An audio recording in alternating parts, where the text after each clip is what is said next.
You're listening to Heritage Radio Network.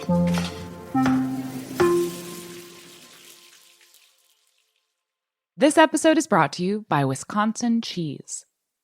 There's a reason when you think of Wisconsin, you think cheese. Cheese is a huge part of Wisconsin's history and future. In Wisconsin, the state of cheese, the tradition of cheese-making excellence began 180 years ago, before Wisconsin was recognized as a state. Immigrants traveled to settle in this lush green hills of Wisconsin, bringing their cheese-making traditions with them. These storied skills, combined with the freshest milk available, created a cheese-making culture that is uniquely Wisconsin. Wisconsin's 1,200 cheesemakers, many of whom are third and fourth generation, continue to pass on old-world traditions while adopting modern innovations in cheese-making craftsmanship. Find your next favorite cheese at wisconsincheese.com.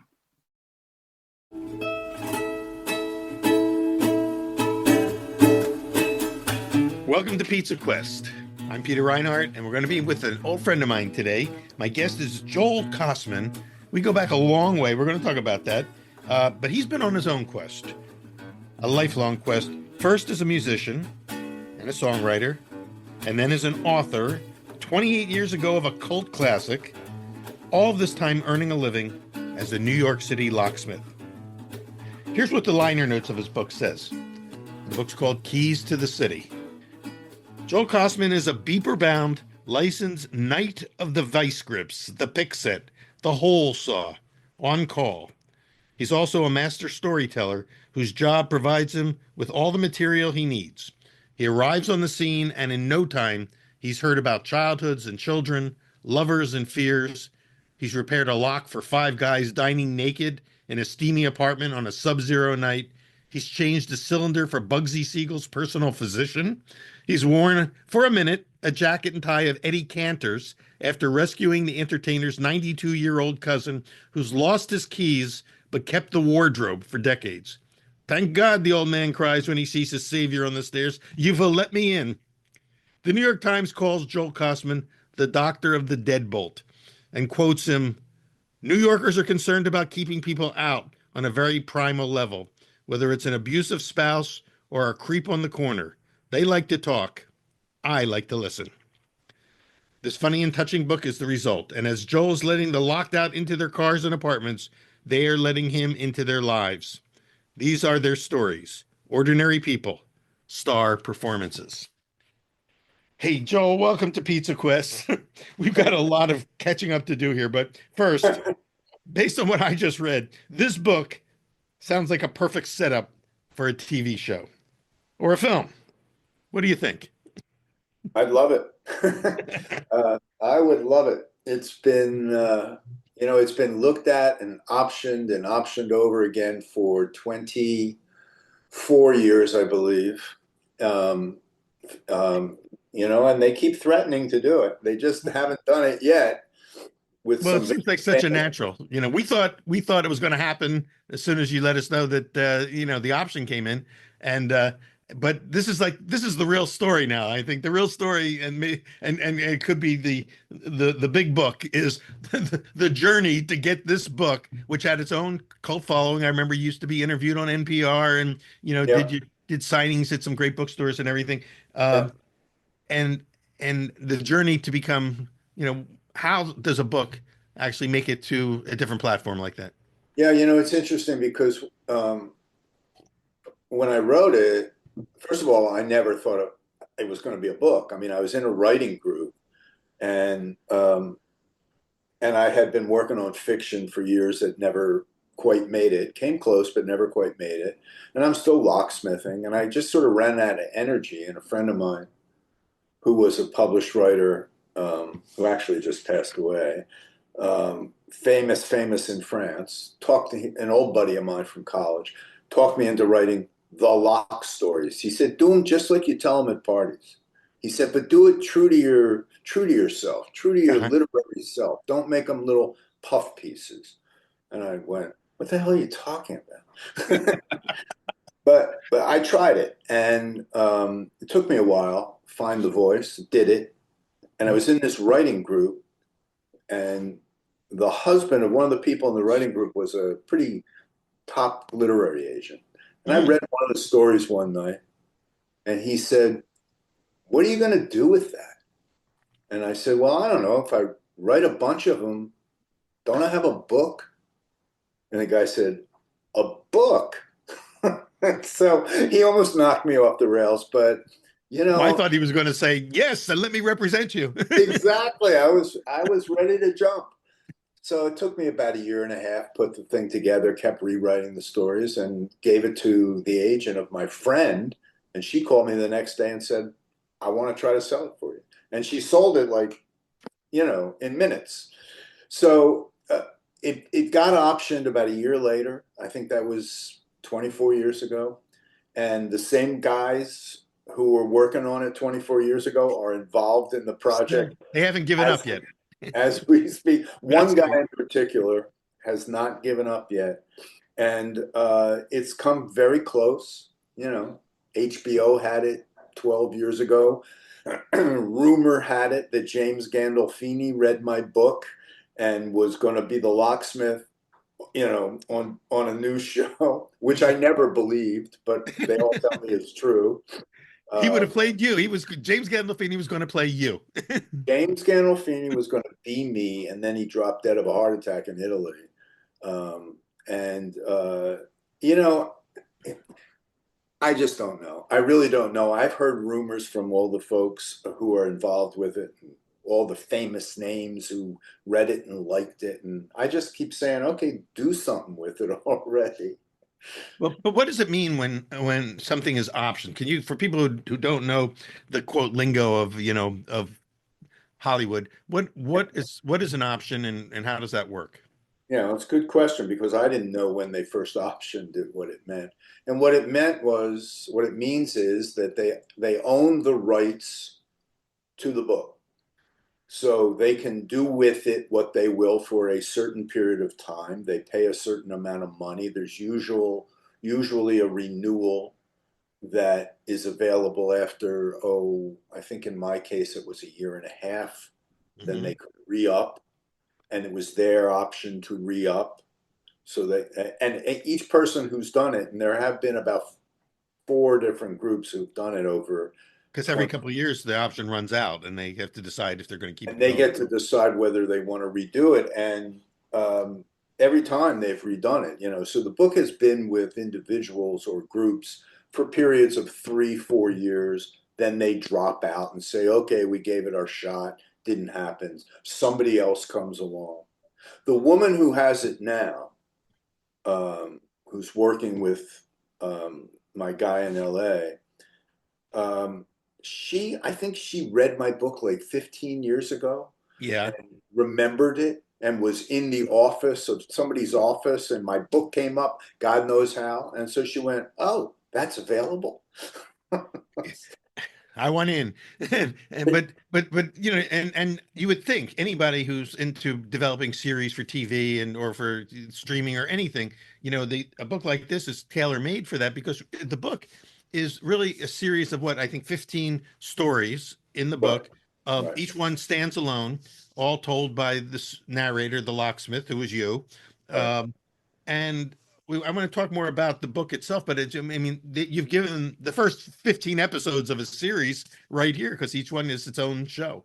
Well, it's interesting because one of the people who had it wanted to approach it that way. And my guess is that the people who have it now don't. my guess is Right.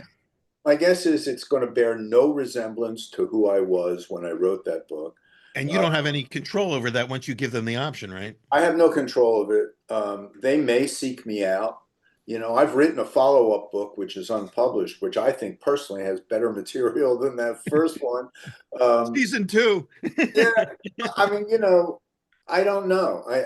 They have to create an arc to the story. They have to Yeah. create who I am, who I'm going to be. It's not going to be me. It'll be somebody else, and that's fine. I don't care. It certainly isn't James Gandolfini. It certainly isn't. But that's okay. I remember when right before the book got published, I got a phone call from a guy who wrote for the New York Times. And he had gotten my name from some agent who had read a novel of mine 7 years ago, 7 years before then. Yeah. And said, I'm thinking about writing a piece about a locksmith. Would you be interested in talking to me? And I went, sure, why not? I was right in the middle, or maybe I had just finished the first draft of Keys. So he picked me up and we drove around New York from job to job. And he watched me work and we talked a lot of like books, and we didn't talk a lot of locksmithing, but a lot of books, a lot of politics, a lot of, this and that. And then he wrote this unbelievable piece that appeared on what was then the Metro section of the New York Times. Nice. Called Doctor of the Deadbolt, which is how that phrase term, that they used appeared in the book. Yeah. And I started getting phone calls that morning, the day the paper came out, from like 6 a.m. to 9 p.m. People who read this article in the New York Times. One guy got locked out of his apartment. He walked downstairs. The New York Times was on the stoop. He opens it up. There's this article about a locksmith. He looks me up in the then phone book, and he called to like a woman producer who was on vacation in the Rockies and wanted to option the book. I had no idea what an option was. Right. But I did get a phone call from a woman who was very cool, New York City kind of indie producer. And she and I met for dinner and created a story for who this guy was, who I was. It wasn't me, but it had elements. I still love the narrative that we created that night in the Cornelia Street Cafe, which will never see the light of day. It won't resemble what ends up happening at all. Well, they could call it a complete unknown. That would be great. I'd love that.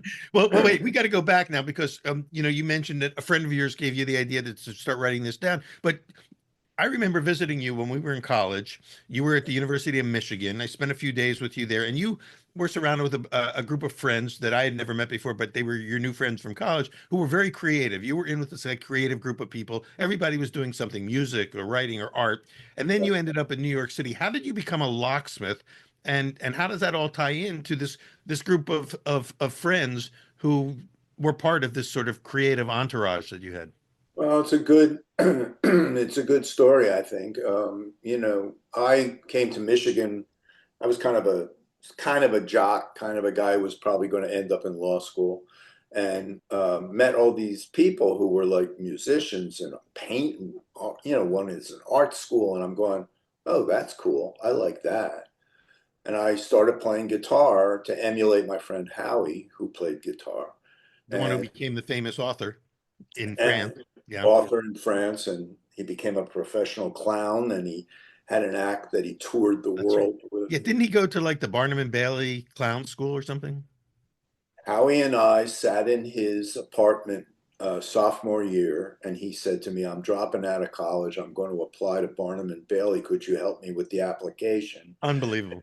And we sat there and wrote an exploding pickle gag. Which seemed pretty stupid to me, but he sent it off. He got in. He went down to Sarasota. He did not get into Barnum and Bailey, which they said, according to him, that he was too unique. And which means you'd play well in France. Yeah, right, exactly. He ended up joining what was called a mud show called the Circus Bartok, and toured the East Coast of the U.S. for about 3 years. Mud show because, they'd set up in a lot, and then if it rained, the area would just become untenable. It's like a tent show. How he ended up in that, he ended up in L.A. He used to hang out at the Comedy Store doing this one-man show that he had called Buffo. Met all these comics who went on to become famous, Leno and Letterman and all these other guys who were out there. Probably Larry David, I would think, because I wonder. It reminds me of Larry David. Yeah, he never talked about him, but I'll bet you he met him. Yeah. So he ended up, I ended up going to New York because I graduated in Michigan. I did stay. I graduated. I became an elementary school teacher for a year and a half, which is a sort of bizarre side turn I took, which I loved, but didn't agree with the principal on principles. Um, and I was playing guitar in bars around Detroit and Ypsilanti. And a friend of mine said, you know, you write good songs. People who write good songs go to New York. And I went, oh, okay. So I went to New York and I I asked everybody I knew if they knew somebody. And a friend of a friend of a friend of my dad's Wow. knew a guy who supposedly was managing Phoebe Snow. Oh, she was very big back then. Yeah. And she had just done Poetry Man. And, you know, we're talking Mhm. 74, 75, something Yeah, like like that. the early to mid 70s. Yeah. And turned out what I didn't know was that Phoebe Snow had sued him and dropped him. But I said, Yeah. so, I, so he's looking for a new Phoebe Snow to replace her. he was looking for a new James Taylor. Yeah. And I had elements of that. I wasn't bad. I mean, I'd written some nice songs. I I had a good, remember I remember when you were first learning the guitar and doing open tuning and stuff like that. And that was, pretty cool. yeah, it was really fun. And I was not bad. And I learned fast. And I wrote some decent songs. And I sat in the guy's office and he offered me a contract, which was sort of unheard of, you know? Yeah. Yeah. And so that was, he gave me, was probably the equivalent of an option, 6 month deal, try to get me a record deal, which he didn't do. And I pursued it from like 74 to 79. I got tired of dealing with all the drugs that were in the industry at that time, Yeah. enjoying interacting with those people, and was broke, had no money. I wasn't gigging in New York like I had been in Michigan. And a friend of mine, um, it's a crazy story. Okay, so a friend of mine had a cousin who had a lock business that was based on ads in the yellow pages. He had no store. And he would put an ad into the yellow pages in Brooklyn because he had DBA'd a locksmith in Staten Island, Hmm. and the ad in Brooklyn would say a locksmith, and in very very small print at the bottom of the ad would be the address in Staten Island. Staten He Island. would Yeah. put a phone in an apartment in Brooklyn that would get forwarded to his apartment in Queens. Anyway, he was going borough to borough and building a business, and he wanted to expand into Manhattan. He was kind of doing guerrilla marketing. He was doing guerrilla marketing. And so he asked his cousin, hey, you know anybody who will let me put a phone in their apartment? And um, it's a little more complicated than just that, but that's how I met him. He offered my friend Kenny, who was one of my Michigan friends who had One of the ended up artist in friends. Yeah. art school in New York. Yeah. And Kenny was working as a waiter, and he offered Kenny a job as a locksmith. And Kenny went, okay, I can probably make more money doing that as I can as a waiter. And Kenny was very good with tools. He did it for a couple of months. And he said to me, and I was working like in a bank or something. And he said, Joel, you have to do this with me. We will make money and it's so much fun. And Kenny taught me how to do the rudiments, and I turned out I loved it. And I walked away from the music business and became a locksmith. Didn't Howie wasn't he part of the little group, then the locksmith group that you put together? Because when I saw him when I was visiting you once in New York, he said, when you get this TV series made, I want to find out who's going to play me. I'm the dispatcher or something like that. He didn't Well, do yeah. locksmithing, but he answered the phones or something. Well, it's funny because Howie moved from LA to New York in like 1980 or 81 when he wrote a novel that got published in the States. It sold about 12 copies.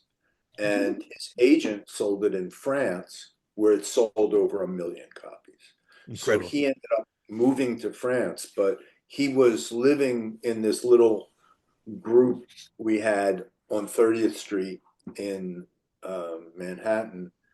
And it was Howie and Kenny and me, our friend Michael lived up the street. Gary lived next door. It was like, it was a little Seinfeldian group. Exactly. That's what I remember is that you guys would like get together at the end of each day and swap stories. We would go to the Market Diner on 33rd and Ninth, and talk to the characters there, some of whom I've written about, and just run it down.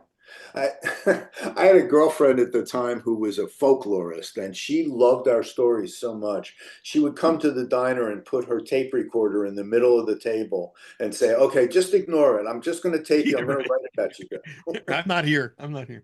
Right. So that's how it started. And Howie ended up moving to France in like 83, 84. And Kenny and I worked together for 7 years.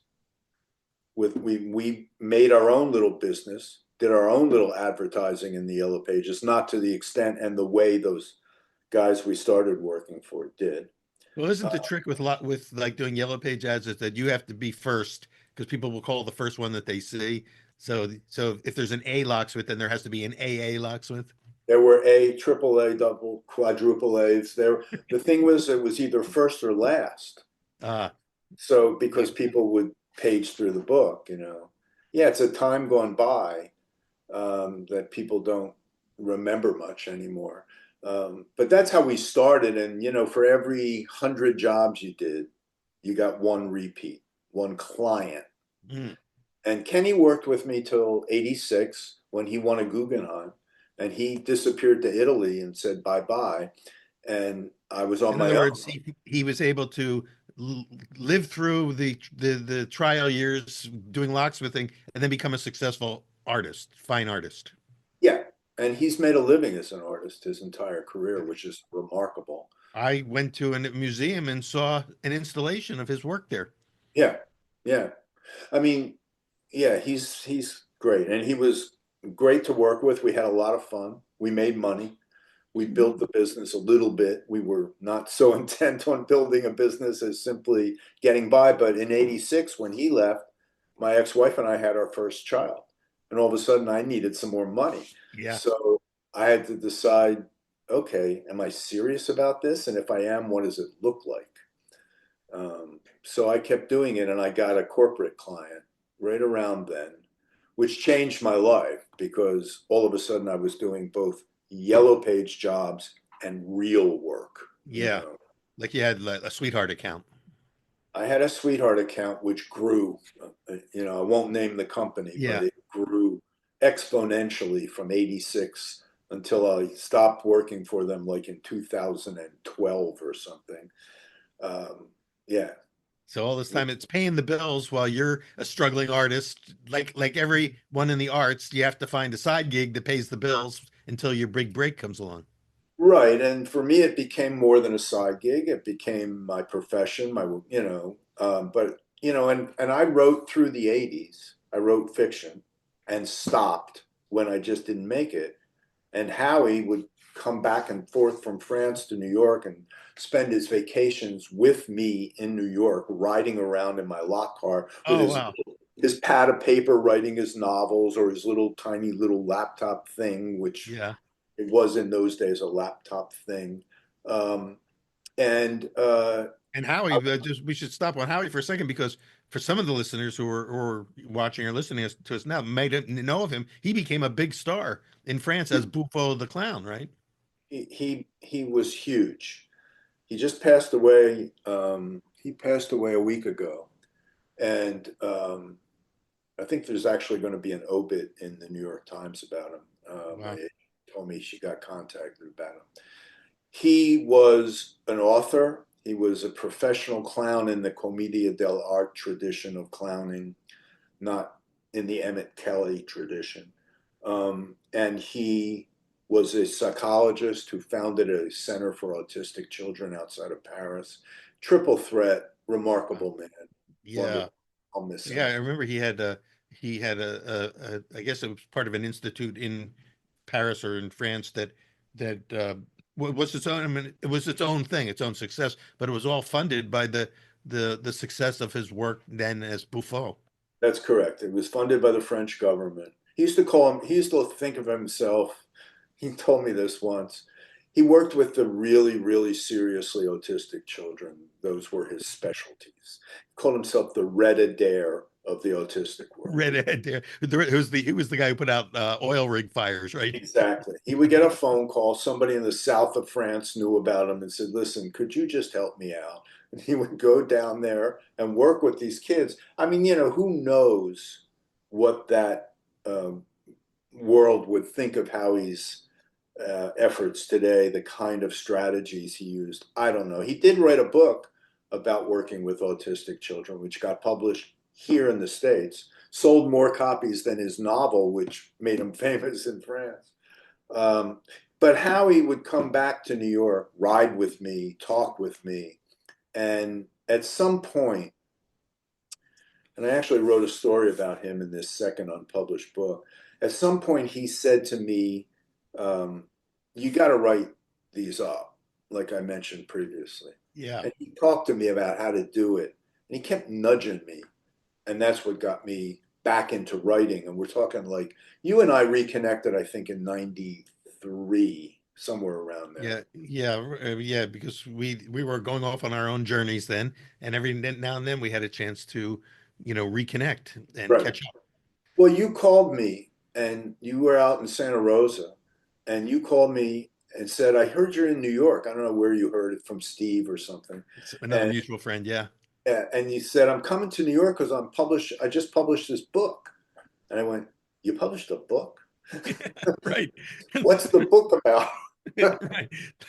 The the last time we had seen each other before that, probably I was in film school, and then I went off on kind of my spiritual journey, and I dropped out and Right. lost contact with a lot of folks, except for a few like you. Yeah, and you came to New York, and I think I drove you around town, and we went to little haunts, little restaurants. You Right. and Susan were there, I think, at one point. I'm not sure on that trip, She but came on some of the trips. Yeah, my yeah. wife. And we reconnected. And so I had just started to write the lock stuff when that happened, which took a couple of years to come to fruition. Ah, And I think, yeah. a few Well, I years know ago. on one of those trips, you were living in Brooklyn in Park Slope, Right, in an apartment overlooking the park. right. And when the day I was visiting you, they happened to be doing a Revolutionary War reenactment Oh, of yeah. the Battle of Park Slope right outside your window. And I Battle said, of "This is Long great. Island. Battle of Long Island, where George Washington escaped from the That's Brits." right. Yeah, yeah. That was kind of memorable for me because I'd never seen one of those before, and I thought this is so cool. It's right out your window. It was right out the window. It was a little tiny park. It wasn't, Prospect Park. It was down the slope. Little tiny park where there was the old stone house where Yeah. where the Marylanders had held off the Brits long enough for Washington and get over to Manhattan and then get over to Jersey. Yeah, Amazing. Another near miss. Yeah. yeah. But also, Peter, when the most memorable trip you made to New York for me was when you were in the James Beard contest. Oh, And yes. Yes. and we had a 24-inch snowstorm. Yes. Yes. And You flew were with your integral to. starter. You flew with your starter from California. You Yeah. called me up and said, I'm going to be baking my bread at Annie's, I think, on Amy's Bakery in Hell's Kitchen. yeah. And you said, any chance you could pick me up and drive me down to the James Beard house? Meanwhile, there's like snowdrifts at 2 feet tall That's everywhere. right. Yeah. And I got in the lock car and I found my way over to 44th or 5th and Ninth Avenue. And you had a big brown bag full of baguettes and Yeah, boules and all they were sorts of stuff. these sourdough breads that we put in flour bags, Yeah. couple And them we into the trunk of your car. and you climbed over the snowbanks. We put them That's in right. the trunk, drove down to the village, and you won the damn And I thing. won the competition, which was like the big breakthrough. That from that came my big book, The Bread Baker's Apprentice, was a result of winning that competition because the prize for winning, and you came to the James Beard House and got a chance to kind of like be part of that scene. I But did. I Yeah. got to go to France and meet some, as the prize was to go to France and get to interview famous bakers there, which Right. ended up becoming my next book, which ended up winning the James Beard Award for best cookbook of the year. And That was great. it all started as a result of that adventure at the Beard House. Yeah. And you went to Paris and we're with Lionel Poilin, and I have a picture of you at the Centre Pompidou Center, That's right. standing in front of that center with Howie to one With side, Howie. That's where and I my met other Howie friend, for the first time. yeah, And and my other your friend other friend, Michael. Michael, yes, who's also like a screenwriter himself. Was he Yeah, part of your screenwriter. college group? Did Michael was he going back to college, or did you meet him in New York? I met Michael in New York in like '76. We were both working at the Pace University bookstore. It was before I became a locksmith. I was writing songs, and he ended up playing. We did gigs together, like in Brooklyn and Sheep's Head Bay, and No kidding. yeah, yeah, So both Michael and Howie ended up in France as expats, basically living in France and becoming very successful over there.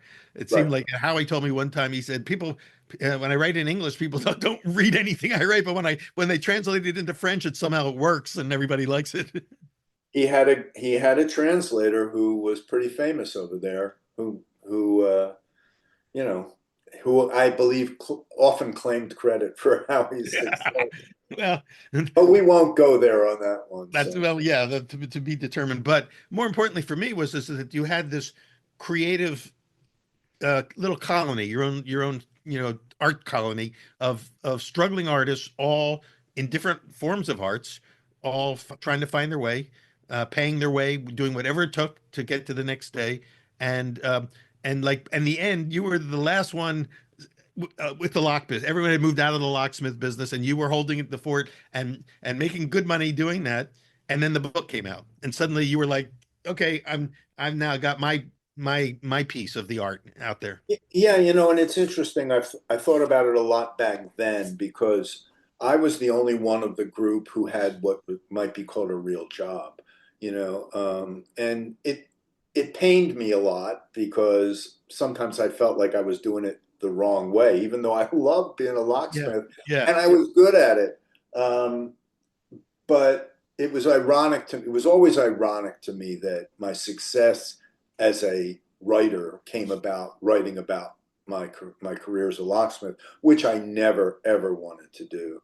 Um, but well, you Howie got helped me kind of find my yeah, way through. and you got to write about what you know, and like Keys to the City is a book of stories. It happens to be about a locksmith, and and you knew it intimately. We recently had a guest on Pizza Quest whose father was a rug man, and his whole thing is he was like one of the last of a dying breed of rug installers and guys who could repair, old antique rugs and things like that. And he wrote a great novel about that because he knew it intimately. So I think what's cool is that the authenticity, it's not like you're a writer who came up with an idea. You were the guy that was living that story, and you told it, and that authenticity comes through, and I think is what part of what makes the book so good, and what makes it viable, not only as in its own right as a book, but as potentially in other art forms. I Well, mean, I could say Keys to the City, the musical, well, thank you for the kind words. I think that you're right. I think it came organically out of literally those nights sitting around where somebody would say, "So what'd you do today?" Yeah, And the thing is that for me it was not just telling what I did that day. It was trying to shape it in a way that people might say, "Oh, that's cool." yeah, I could I see like the like way you around the said table, that. everybody had to be able to tell the story really well. So it was almost competitive. You got to be able to kind of push each other to become a better storyteller. Yeah, I think that's what happened for me. And also, when I wrote that book, my business had taken off to the point where I didn't have a lot of spare time.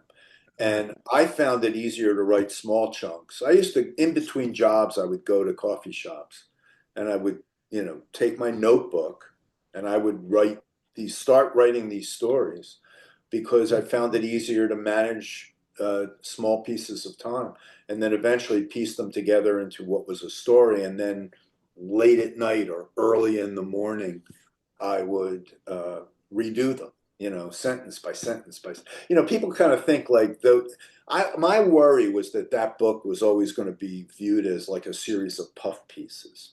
And uh-huh. that was my real fear. And that's why I worked at crafting them. And some people got that fact, when they actually reviewed the book. I was amazed the book actually got reviewed. it was great. Well, as I've been rereading not only these stories, but some of the new ones that you're working on that haven't been published yet. And I want to talk about how you've developed your writer's voice and what it is that how you view the craft. And because there's something that makes the stories work that for me, I would put it's the number one. You love your characters. You're writing about these quirky New York people who are based on real people, but there's an affection that you, as the narrator, have for them. So there's, some of the characters could be considered weird or good or eat bad or this or that, but you, as the storyteller, seem to have a genuine affection for these characters, and that seems to be what's driving it. And also, there's kind of a wistfulness, almost a melancholy tone underneath it, a sense of longing, I call it, that is captured through these characters. So do you think about those things as you write your stories? Absolutely do. I mean, it's really easy to go on. I mean, I don't do these kinds. I'm retired at the moment, so it's been a few years since I've done any jobs. But when I was at the height of doing those kinds of jobs, it would have been really easy to view some of these folks as creeps, Uh-huh. really.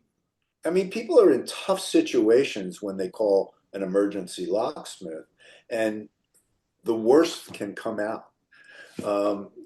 So I mean, one of the stories in the second book was about a couple that kept locking each other out over the course of an evening. Okay, Right. and and the book is really the story is really about marriage or partnership and how that plays out. But I couched it in terms of these two people who kept locking each other out, and they were both not very nice people. I mean, this all really happened, Yeah. and and I found myself liking both of them, understanding both of them, even though they were doing kind of terrible things to each other and lying to each other, and in the end, they bonded with each other against me. Yeah, right. Because the one thing they had in common was you. So you're going to take the fall. Right. So so I guess I use that as an example that, yeah, I kind of I just like finding that side of people rather than the other side of people. Sometimes it can't be helped. Sometimes people are just so damn unappealing that Yeah. there's no way to portray it otherwise. But your job as a storyteller is to find the story within the story. The locksmith is kind of the MacGuffin that drives things forward, but there's always something deeper, underneath it that you're getting at. And I guess that's what I'm really asking is, what is it that you feel like you're getting at? Because that's what Well, Pizza Quest is all about, is we're all yeah, getting at something. yeah, And yeah. we don't always know what it is, but we're searching for something. Yeah, um, that's a great question. I mean, I don't think I did it super consciously. I think that it evolved as I was working on a story. Obviously, I wouldn't start working on a story unless there was something picaresque about it Uh-huh. that warranted me putting it down on the page, you Yeah. know. But I like showing people's vulnerabilities, even if they were doing it in an angry way, Yeah. even if they were, like in one of the Keys to the City stories, there's a guy and his son, and the guy, older man, was Bugsy Siegel's doctor, supposedly. Right. Right. Was it true? He said it was. I Yeah. believe Right. it. Um, It works for me. it worked for me, and he was just mean to his son, Yeah, I really mean remember. to his son, and his son was taking care of him, lovingly taking care of him. And so I guess what I tried to do was not make the old man, um, a horrible person, and to over the course of the story show the affection they each had for each other. While the old man was yelling at me, like, what are you doing there? Why are you drilling it there? There's kind of a Raymond Carver and maybe Flannery O'Connor quality to these stories. Again, like you said, because not Flannery O'Connor was one of the great writers of short stories in the history of America, and her characters are not on the surface always good people, but she found the heart of the story, and in finding the heart of the story, she found the heart of, these characters. Um, do you have literary role models or heroes of your own that kind of have helped shape your style? Well, Carver was somebody I was reading a lot of back then, no doubt about it. Because and he's really a master of being able to say it in as few words as possible. Yeah, and just tight, really tight sentences. Yeah, He yeah, was not flowery at all. Um, I mean, I imagine he could expand out on, like, in the story Cathedral. I think he did that, but yeah, he was somebody I read a lot about. I'm trying to think who else I was reading back then. I read work in the 60s and 70s where I just liked the sentences. So I wanted to kind of combine the punch of oddball sentences. Like, there was a book called The Horse's Mouth that I loved. The Ginger Man I oh loved. yeah, yeah, yeah. We're going way back now. J.P. Dunleavy and George. Dunleavy, yeah, yeah, I remember those. Yeah, And I liked those kinds of sentences that almost felt like they were, coming from a direction you didn't expect. yeah, And I like combining that with the sort of pithiness that yeah. Carver did in the way he constructed stories. I mean, I ended up liking long form short stories like Alice Munro's stuff. I liked it a lot. Have to reevaluate now, I guess, but um, uh, it wasn't the way I wrote. That wasn't the way I wrote. Yeah. So, I would try to create that sort of like jab feeling in the stories. Yeah, yeah, yeah, and and pithy is a good word because it really is being able to get to the heart of it quickly, Yeah. and short stories are really more suited to that approach, I think, than novels, long novels. Yeah. And, I was thinking about that story, The Naked City in Keys, so that story, it's an interesting story. So, it's about me on a sub-zero night, East Village, coming up to this fifth floor walk-up apartment where there's something wrong with the lock and the door opens and there's a naked ancient old man standing there. And, I fix the lock and get invited back for chocolate tort or whatever it was Yeah, with these yeah, five other naked guys. And people would say to me, did that really happen? yeah, You know, and I would, and what was interesting was that I made up a few little things in the story in order to push it forward, that could have been true or might not have been exactly true. And always the thing that they said, did that really happen, happened. And the things they said, I loved what you did there. I might have uh, stretched the truth a yeah, yeah, little. yeah. But that's the craft. You're telling the story, and that has to take precedence of tell the story. It is a story after all. And the book itself is not promising to be a memoir of Joel Kostman. It's this being told by a nameless locksmith who's telling the stories. Right. Uh, Whereas the second book I worked on is more like a memoir of Joel Kostman with yeah, lock stories wrapped into it. well, we'll see what happens when they option that one and what they do to that Joel Kostman. Every finger is crossed. Well, this is Pizza Quest after all, and you and I have had a couple of memorable Pizza Quests together.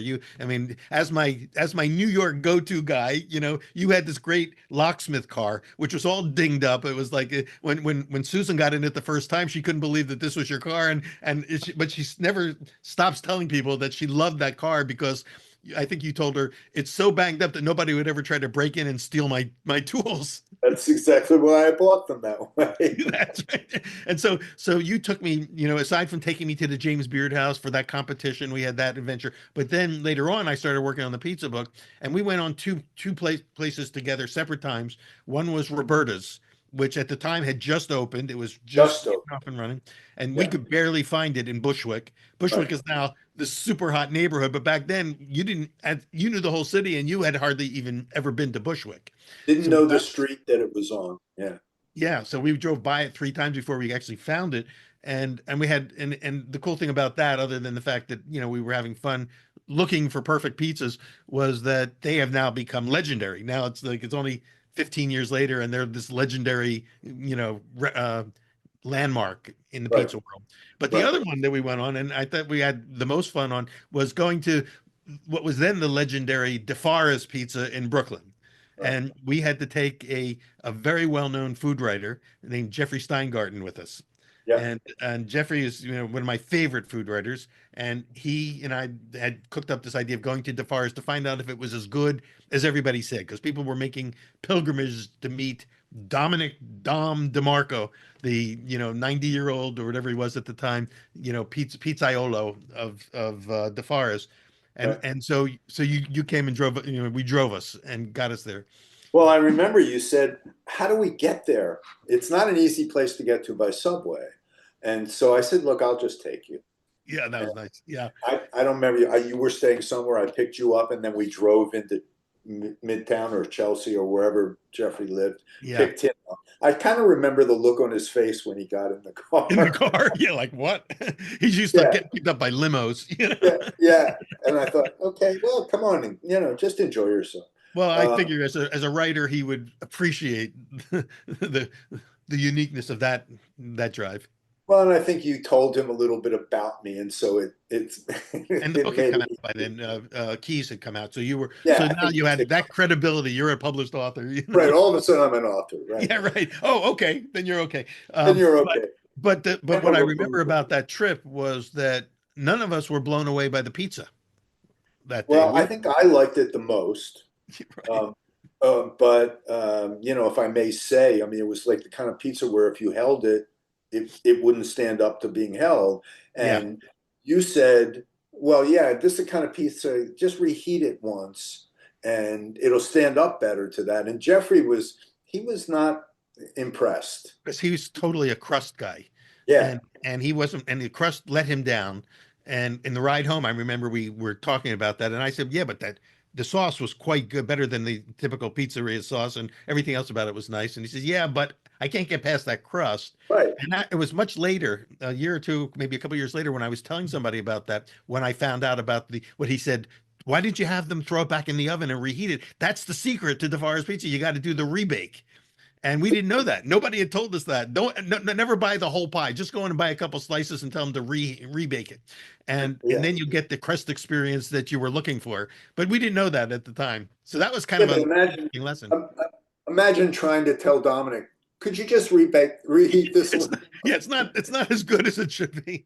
I remember his kids came out from the back with something, with a pie or with a box or something, and he gave them a look like, come on, okay, just give it to me, go away. Yeah, and we loved it because he would have his little basil plants there, and he would snip the basil right over your pizza from the live plant. Yeah, and so it was. But those were the kind of fun things that we had these parallel tracks going. You were still doing locksmithing, collecting more stories to write about, more people, and we were doing the same thing with the pizza. So I was so glad that we had a chance to overlap. And every once in a while, when I'd be with you, then Howie would be in from France, and we would all go out and eat. And I had a chance to experience briefly what you guys must have experienced every day when you would get together at the end of the day and swap stories, because we could sit there. Did we ever go, in New York, there's Ray's Pizza, and there's about 1,000 different Ray's pizzas. Yeah. 500 of them are the original Ray's pizzas. Yes, you're right. And Howie and I used to go to a Ray's Pizza on Prince Street, which I don't believe is there anymore. You told me about that. You were the one who said that's the one we should go to, I think. Did you we never went there together? I think we did go there on one of the trips. Yeah, because I was still collecting, I was still hunting for, the best of the best, or be able to tell the story about Ray's was an integral part of the story at that time. I love that pizzeria. It was a little tiny hole in the wall. They actually expanded next door at one point, where they had a few tables. They had two pictures on the wall in the small original pizza place. One was Joe DiMaggio. Yeah. And the other was Joey Heatherton. And Joey Heatherton had this, like, one of my childhood crushes, I have to say. Of our age, everybody had a childhood crush on Joey Heatherton. Yeah. Yeah, she had a little flip of blonde hair Blonde. over. Yeah, right, I right. just thought the juxtaposition of those two. I guess they couldn't get a good picture of Marilyn Monroe to put up Well, they there. had the So two Joes. They had Joe and Joey. Joe and Joey, maybe that was it. I Uh, think that yeah, I think I might have even written about that in American Pie, my first pizza book. I think I maybe included you in the narrative yeah. of saying there's only one. There's if you're going to go to the race, there's only one race that you should go to, and it's the one on Prince Street. Didn't we sit in my living room and watch a movie that somebody you knew made about the Ray's Pizza saga? That's right. The The, the real story. I forget what it was called. Yeah, we did watch a Ray's documentary. a Ray's documentary. And I Yeah. don't think the one that I liked was even in it. Yeah. That's right. Yeah. That's right. Well, So yeah. well, it's been fun, kind of interacting and overlapping our journeys. But maybe we should. Are there any updates on how close you think it is to be able, after 20 years of optioning and being let down and being on this roller coaster ride of, of possibly seeing the light of day of a series based on this? Because I want people who are listening to this podcast to know, wait a second, I heard about it here first, because I think it's going to happen. I'm convinced it has to happen. It's too good of an idea not to. Yeah, you and a lot of other people feel that way. I'm at the point where it's become so surreal that it's like waking up from a dream and then having the elements of the dream actually happen during your day. Yeah. Uh, the people who have it right now are very optimistic. They have a team together, they have a producer, they have a writer, they have an actor. Um, and supposedly they're going out to streamers as we speak. I don't know how true that is, but I guess I'm as optimistic as I've been in 15 years when it was back at HBO. Yeah. And I I can't measure my skepticism. I mean, because it's just taken too long. Yeah. Um, I mean, the good news for me is that if it happens, I'll probably get my book republished. I might even be able to sell that second unpublished book and maybe write a New Yorker article about how this 25-year I saga has. I think that's definitely a story that needs to be told, and that, a standalone right there. It is And a st- and then hopefully, as if time permits, to be able to tell the story of this great group of friends that you had, your circle in New York, where so much creative ferment took place that allowed each of you to spin off into your own, successful orbits, yeah. and fully express your art. Yeah, I'll just throw one little addendum on here. In 19, I don't know, 99 maybe, I was on All Things Considered, and I was interviewed by Robert Siegel. Um, and he's an old New Yorker, and he must have read my book and liked it and took me on the show. It was the first time my publisher ever had a writer on All Things Oh, Considered. cool. Yeah, yeah. They wanted to hire a coach for me to, here's how you, A media coach. yeah. And I went, get out of here. I'm not doing that. And Yeah. after the interview, I came out, and the person who worked for the publishing company looked at me and went, you were great. Like, so Oh, surprised. how nice. Yeah, right. In any event, They wouldn't know three who coached. weeks, exactly. 3 weeks later, Kenny, my old lock partner, my old friend from Michigan, appeared on All Things Considered, interviewed by Robert Siegel for a show I think he had at the Corcoran at that point. So it was like the locksmith guys parlay, Yeah, really. Wow. It all comes home to roost. Wow. it was amazing. Yeah. Well, it's a lot of stories already told and still to be told. And Hopefully. and congratulations. And it's so cool to be able every once in a while to reconnect, and catch up a little bit. Yes, And then I agree. and I'm so honored that we've had a chance to be kind of running parallel journeys together, and overlapping them every now and then. Well, I'm thrilled that we reconnected when we did 35 years ago, and I'm thrilled at everything that's happened for you. I just love watching you and your career. Well, we always say on one of our catchphrases on Pizza Quest is it's more about the quest than it is about the pizza, and the quest never ends. And I think that is even as the years go by, as long as we still have a little bit of tread on the tires, I think we still have stories to tell and more quests to go on. So look forward to Agreed. doing some more of those with you. I know you're now living in Chicago. You're no longer in New York, or how do you like Chicago? I like Chicago a lot. I miss New York more. Yeah. Um, uh, but yeah, the pizza here is every once in a while some place pops up here on the 100 best pizzas in the country, and I go, yeah. It's hard for New Yorkers to get their head around the fact that Chicago can play equal fiddle. Yeah, well, we have a wonderful Neapolitan pizza place around the corner from where I live called Spaccanapoli, which is just phenomenal. Sure, and we've had Jonathan on Pizza Quest. We love Spaccanapoli. Yeah. Yeah, I know that. And but there are pizza places popping up here where they make what they call a New York slice, and I'm trying them one by one, Hey, and they're getting closer. the quest never ends. Exactly. Well, okay. How about we get you out on one final question? Sure. Um, Over the course of this journey that you've been on, what do you think?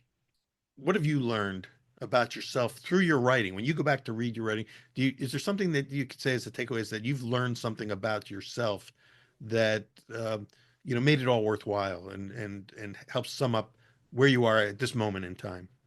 Well, Winston Churchill once gave a speech which consisted of the words, never give up, never give up, never give up. And I Jim take it, Valvano also made that yeah, that quote. Yeah. yeah, I take it to heart. I think, I started writing stuff that wasn't the norm, even when I was writing novels back in the early 80s. Um, one of which came very close. And I think what I've learned is don't stay true to whatever it is that's guiding guiding the words that come out of you, guiding the stories you want to tell, and not tailoring them to what you think the masses might want. Mhm. And for me, I was always kind of amazed that I was capable of this. I was amazed back when I did music that I was capable of that. So it's kind of like maintaining that, dare I say it, humility about what you do, and at the same time striving to really be good. Yeah. Uh, so that I think that's what I've tried to do. And I hope I'm doing it to a certain extent. Well, we always say that pizza. The other catchphrase for Pizza Quest is a journey of self-discovery through pizza, and Mm-hmm. and I expand that metaphor to be through whatever art that you're expressing, and so it seems like that's the part that never ends, the journey of self-discovery, and it seems like you're still fully immersed in it. I'm not going to give it up. Great. Well, Yeah. don't. And when as the story continues to unfold, as new developments come, we'll try to get you back on, and you can give us some updates from time to time of how it's going. God willing, if the creek don't There you go. rise. Joel Kostman, thanks so much for great to see you again. Thanks for coming on, folks. Keys to the City. It's still available through Amazon and other arcane bookstores that carry this book's been out almost 30 years now, and it's Yeah. still selling. It has a cult following, and it's worth the read. It's the great stories, and we'll look forward to more of them. Joel, thanks so much. And we'll Thank see you, you. Peter. Thanks for inviting me on. I appreciate it. Loved it. Thank you. And thank all of you for joining us on Pizza Quest. We'll see you the next time around. Bye. Pizza Quest with Peter Reinhardt is powered by Simplecast. Thanks for listening to Heritage Radio Network, food radio supported by you. Keep in touch at heritageradionetwork.org/subscribe.